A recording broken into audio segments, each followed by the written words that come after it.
तुम अब क्या करोगी? कुछ नहीं, कल पूरा दिन काम किया है, आज थोड़ा घूमना चाहती हूँ।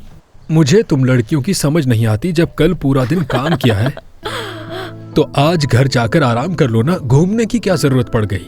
आराम वो भी घर जाकर। अम्मा पूरे दिन काम में लगाए रखेंगी और बाबा को तो तुम जानते ही हो। वैसे तुम्हारे बाबा कमाल आदमी है। सोच है तुम्हारी, पूरा दिन टीवी के आगे बैठकर गुजार देते हैं और फिर पूरा दिन कहते रहते हैं देखो जमाना किस तरफ जा रहा है, तहजीब तो जैसे बची ही ना हो।